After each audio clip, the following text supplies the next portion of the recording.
In today's discussion, we delve into the intriguing dynamics within the royal family, particularly focusing on Meghan Markle. A dive into recent publications, like Tom Bower's book Revenge, reveals a complex narrative. This book leans pro-royalty, so it's important to approach it with an open mind.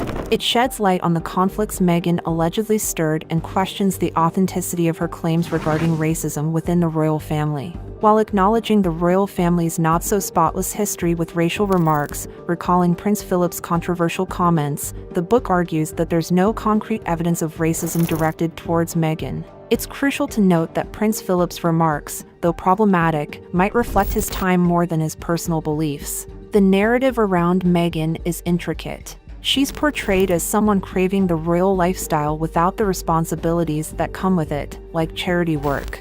The book suggests that she may have misrepresented her experiences, possibly to gain sympathy and paint the royal family in a negative light. Meghan's ambition and her alleged tendency to look down on those she considers inferior are also highlighted. The book questions her humanitarian image, suggesting that her efforts are more self-serving than altruistic. Adding to this complexity is Meghan's strained relationship with her family, painting a picture of someone who's challenging to relate to on a personal level. It's a narrative filled with allegations and interpretations, offering a glimpse into the royal family's dynamics and Meghan's role within it. As with any story involving public figures, it's important to consider multiple perspectives to gain a well-rounded understanding. In our exploration of Meghan Markle's journey, a critical aspect comes to light: her apparent struggle with introspection. It seems Meghan may find it challenging to acknowledge and learn from her mistakes, a trait that is inherently human. This lack of self-reflection might be limiting her personal growth. Meghan and Harry's desire for privacy initially led them away from the public eye. However, their subsequent actions paint a different picture. They have, quite paradoxically, embraced the camera, albeit for monetary gains. This move has raised eyebrows, considering their previous stance on privacy. The financial benefits they've reaped from publicizing their familial issues have not gone unnoticed. It's a delicate balance, and their actions have not only brought them under scrutiny but also, arguably, caused distress to their families. The counter-narratives from ex-employees and former friends add layers to this story, challenging the victim narrative that Meghan might be portraying. It's a reminder that stories, especially those involving public figures, are rarely black and white. There's also a narrative being pushed by Meghan and Harry about the potential dangers they faced after losing public protection.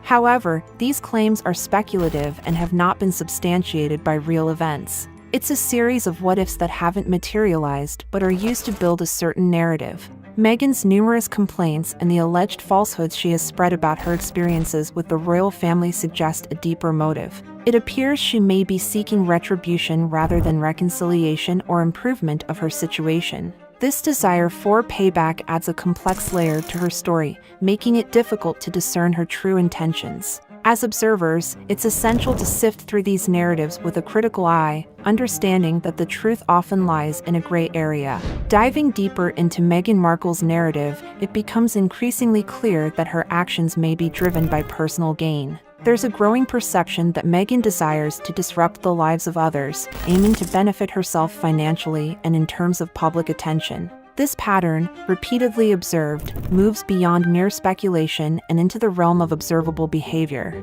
A critical point in this narrative is Meghan's alleged history of fabricating stories. This tendency can be traced back to her childhood, exemplified by the dish soap commercial anecdote. While some of her claims may have gone unchallenged, others have faced scrutiny. For instance, the rumor about Prince William's supposed affair with Rose Hanbury takes a controversial turn. Giles Corran, a notable figure in this saga, acknowledges the fabrication of this rumor, revealing its origin at a social gathering attended by Harry and Meghan. Meghan's choice of Rose as the subject of this rumor seems strategically motivated, possibly fueled by Rose's close relationship with William and Catherine and her formal engagement with Harry at a state event where Meghan was not present. This choice is perceived as a calculated move for revenge, a theme that recurrently surfaces in discussions about Meghan. Meghan's public image is further complicated by her alleged reliance on PR firms to keep her in the media spotlight. Despite these efforts, there's a growing sentiment that Meghan's life and activities lack genuine interest or benefit to the public.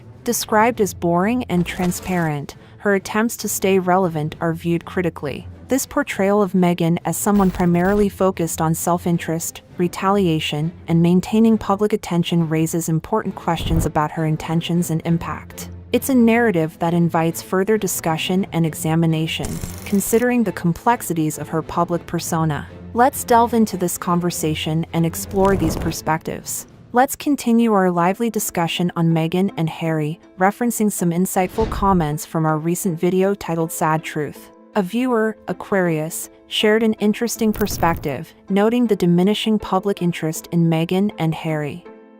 They pointed out the seeming desperation of the couple to remain in the limelight, contrasting sharply with the enduring stature of the monarchy. Then, Connie chimed in with a rather sympathetic view towards Kevin Costner, who reportedly faced an unexpected encounter with Meghan and Harry. Connie's comment highlighted the awkwardness of such uninvited appearances, suggesting that the couple's actions are not in line with their supposed status. Linda's observation brings a different angle, focusing on Harry's role as a father and husband. The longer Harry remains with Meghan, according to Linda, the more his reputation suffers. This raises questions about Harry's awareness of his situation, whether he's oblivious, indifferent, or perhaps feels trapped. Elizabeth brought a lighter note to the conversation, humorously critiquing Meghan's fashion choice, likening it to a horse blanket. This offbeat observation adds a bit of humor to the otherwise serious discussion. Kaz hopes that the Prince and Princess of Wales find some humor in these situations. It's speculated that they might view the ongoing saga of Meghan and Harry more as a source of entertainment than a real threat, which reflects the public's shifting perception of the Sussexes. Each of these comments offers a unique perspective on Meghan and Harry's current standing and public image. They paint a picture of a couple increasingly disconnected from their former royal status and struggling to maintain relevance in a world that seems to be moving on without them. Let's keep this conversation going and explore these varied viewpoints further. Continuing our engaging discussion, let's dive into more viewer comments that shed light on Meghan and Harry's recent appearances. Yenna brought up an interesting observation, suggesting Meghan might be hiding recording devices under her coat, a speculation drawn from past incidents. Casper commented on Meghan's outfit choice at an award ceremony, likening it to a horse blanket. This view was echoed by Janet, who humorously added that Meghan might be concealing a microphone under the outfit. Cheryl's comment shifted the focus to Harry, noting his disheveled appearance, and then back to Meghan's attire, which surprisingly wasn't wrinkled this time. It's a lighthearted jab at her fashion choices, with a suggestion that the fabric of her outfit, humorously referred to as a horse blanket, is immune to wrinkles. Claire offered a unique and humorous take on Meghan's figure, comparing it to SpongeBob SquarePants. It's a comical observation about Meghan's fashion and how it accentuates her figure. Looking to the light, and Douglas shared their thoughts on Meghan and Harry's attendance at Kevin Costner's event. Both seem to agree that the couple wasn't invited and might have gate-crashed, a theory that aligns with the couple's apparent desire to stay in the public eye. Lastly, Kitty Fan's comment provided a fashion critique, advising on how Meghan could enhance her appearance with different clothing styles. The advice humorously suggests that certain styles aren't flattering for her figure, likening the effect to an old man with a beer belly when wearing trousers with high belts. These varied comments offer a rich tapestry of opinions and perspectives on Meghan and Harry's recent public appearances and fashion choices. It's a lively discussion that brings humor, critique, and speculation into the mix. Let's keep the conversation going and delve deeper into these observations. Let's keep the conversation going with more insights from our viewers. A recent comment from Veronica sparked a humorous comparison between Meghan Markle and orangutans, focusing on physical traits like torso shape and limb length. However, Veronica was quick to clarify that it's unfair to compare orangutans, noting their intelligence, to Meghan. Cam brought up Meghan and Harry's appearance at an event, questioning their role in presenting an award to Kevin Costner.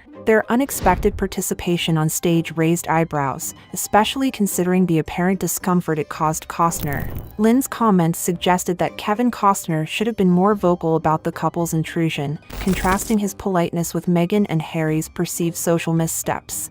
Ralph Owens, a regular contributor to our discussions, weighed in on the debate surrounding Meghan's past, referencing Lady C's denial of Meghan being a yacht girl. This sparked a counter-response from Veronica, who sided with a different interpretation of Lady C's words. Finally, Kitty Fan chimed in on Harry's habits, particularly his preference for borrowing polo ponies rather than owning them. This was seen as an example of Harry adopting Meghan's alleged tendency to take advantage of others' resources. These comments paint a picture of a couple increasingly perceived as out of touch with social norms and possibly too reliant on the generosity of others. It's a narrative that continues to evolve as we gather more viewpoints and insights. Let's continue exploring these themes and see where this discussion leads us. Continuing our engaging conversation, Norma brought up a troubling incident involving Harry and one of his horses. She claimed that Harry overworked a pregnant mare to the point where it had dire consequences. This incident was used to draw parallels between his alleged behavior towards animals and his actions towards his family. Kitty Fan further expanded on this, citing psychiatrists who claim that people displaying behavior like Harry and Meghan are often challenging to treat. The inability to see beyond their own perspective, according to Kitty Fan, is a significant barrier in such cases. The discussion then shifted to Meghan's emotional capabilities. It was suggested that she might lack essential human qualities like empathy and compassion. This lack is seen as a fundamental flaw, hinting at a deeper psychological issue. As we wrap up today's discussion, these comments reflect a growing narrative around Harry and Meghan. It's a narrative marked by controversy, speculation, and intense public scrutiny. Each perspective adds another layer to our understanding of these complex figures. Let's keep this dialogue open and continue to share our thoughts and insights.